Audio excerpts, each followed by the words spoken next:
Hello, beautiful souls. Welcome back to my channel. This is a safe place where we talk all about mental health, well being, and leveling up, especially if you're a woman.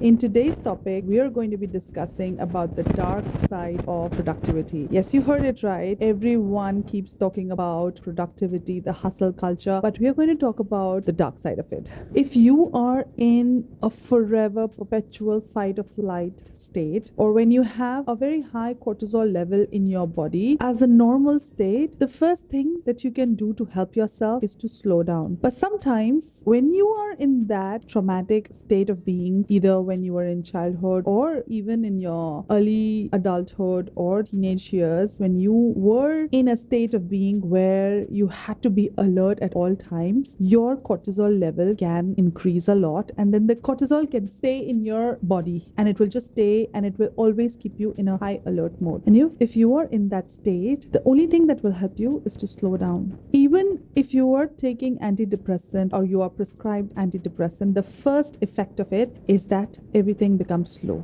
And the reason for this is because the slow, rested, relaxed state is our natural state of being. We are supposed to be in an alert mode only when it is required, not at all times. If you are in that state at all times, you're always alert, you're always anticipating the worst scenarios, and you're thinking of the worst scenarios, and that is playing in your head, and you're like always on alert mode. That is not a natural state of being. So even if you look at the animals around you, you will notice that they are very relaxed and they are in a very calm state, unless it is required to like hunt or protect themselves. Only in those cases they will get into action, and then they will like get in the alert mode. We look at the problem that is the productivity culture in today's world. You would have heard Shah Rukh Khan or other people, successful people like him, talking about how they had a super laser focused vision and then they worked really hard. And I've seen many clips where he's talking about that when you know what you want and then you just keep going towards it, it has to be relentless effort towards that goal. And then you forget about sleep, you forget about everything else, and you just work for it. And that is how you get success. Okay, so this is one thing. The other thing is, how does this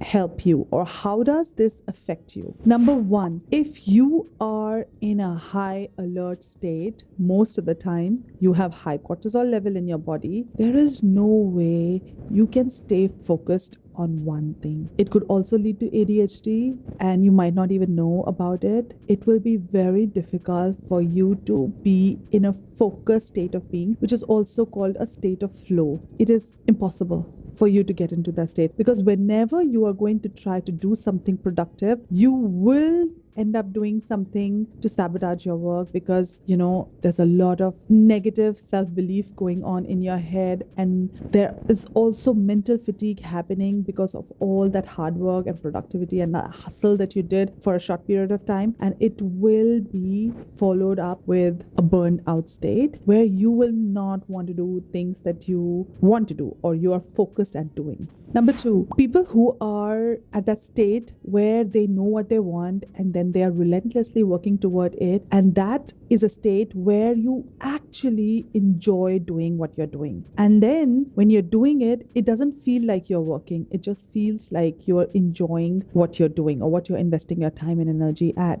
If you're in fight and flight, you will never be able to get into that state of being where you are enjoying what you're doing, because the number one thing that is lacking here is self-awareness. I'll tell you very honestly, what happens is most of the times we are doing things which other people are doing and we like what they are doing. So we think we also like to do that and we follow the trend. Self-awareness is when you know what you like. You don't have to follow other people. You don't have to see the pattern or the trajectory of life that other people are following, because you are self-aware. You know what you like, you know what you want, and this is what is giving you joy. And that is the crucial thing. It cannot happen by just listening to other people and following what they're doing and thinking that what happened to them, the success that came to them, will come to you also, because number one, it's difficult for you to stay focused in one thing because it will lead to burnout, and number two, there is no self-awareness. Quickly listing down all the signs that you are headed towards burnout is when you are constantly fatigued, You lack the motivation. The things that you used to like doing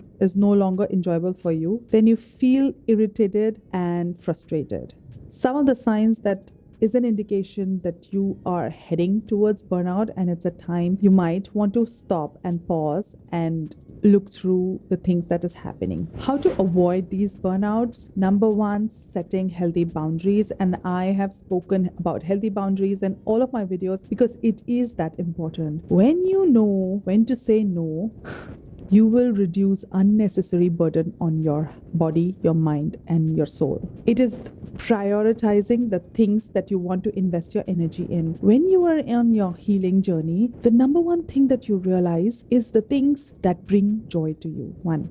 Second is the thing that you are important. Three, you realize that you put your energy, and your energy is so valuable, you don't want to waste it in stupid things. So you will use it at the things that you really, really want to happen for you, or the really, really important things. And that is why it is important that you start saying no to things that are unnecessary, because these things are going to come in your life. Unnecessary things are there, and they will keep coming into your life unless you learn the art of saying no. And it is truly an art, because there is a way of saying no when the other person can get offended, and there is still a way of saying no where the other person is not offended and you are not offending yourself, and there's a middle way, and that can be achieved. Sometimes when people are unhealed and insecure attachment and a lot of things, dysfunctionalities happening in them, it is difficult for them to understand that there could be a middle way where both parties can be content and find a middle ground to a problem that they were facing earlier.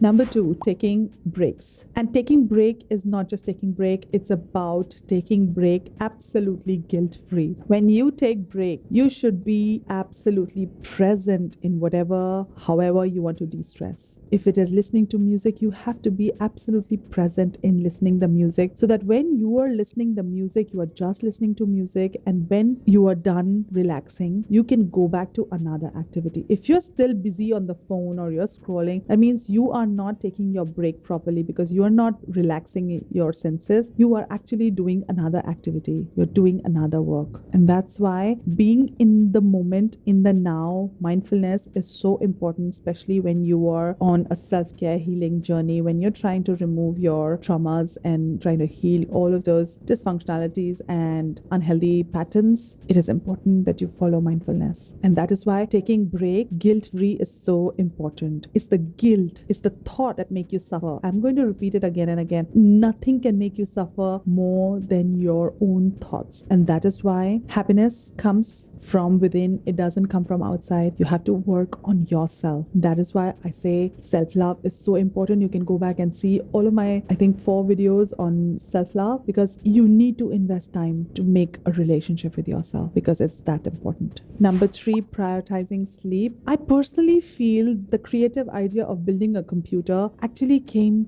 from learning about the human mechanics and the mind. Just how the brain works, just how our memory works, the computer works in the same way. It has a hardware, it has a software. Just like we have a physical body, and then we also have a subtle body, that helps. It's like a software for us. And just like the computer needs rest, our body needs rest. It is the time that all of our functions rest, and it prepares us to be more productive. You don't want to be in a condition where you want to be productive, but you are not allowing. Your physical body is not able to give you that productivity, because it is not working as a functional, it's not working on its best functional capabilities, because it's not getting the rest it needs. Number 4, move your body. Regular exercise is crucial, because like how you take care of your subtle body, your soul, you still need to take care of your physical body, because this is the instrument. There is no replacing regular exercise, because you only have one body. You only have one body,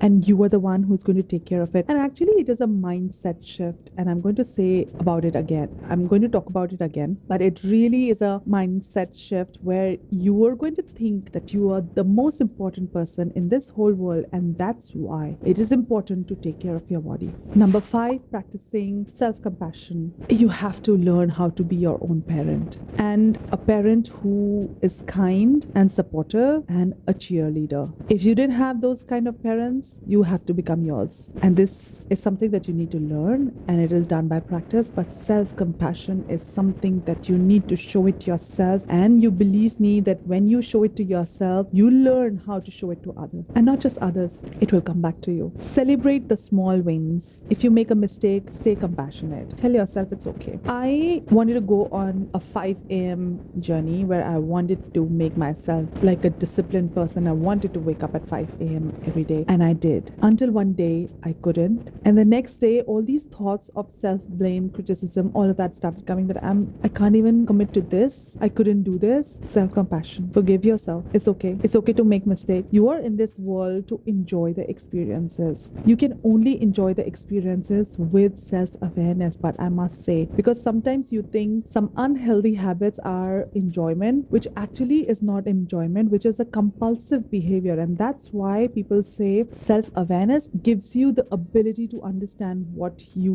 like, what your body needs, what your soul needs for that joy. So here's the challenge. You are going to pick one of the points from this video and try to implement it in your life. Leave in your comments below. I talk more about self-care and self-love in this video here. You can take a look, and in this video here or here, you can take a look, and it is a full series that will be very helpful for you to understand what is self-care, self-love. And subscribe for more content on living a balanced and a mindful life. Remember, this is not a race. It's not about hustling. It's about thriving. You have one life. Don't be in a rat race, because that will really tire you. You want to be, you heal yourself, work on yourself, understand what you really want, what you really like, and then work towards it. Take care of yourself. I will see you next time in my next video.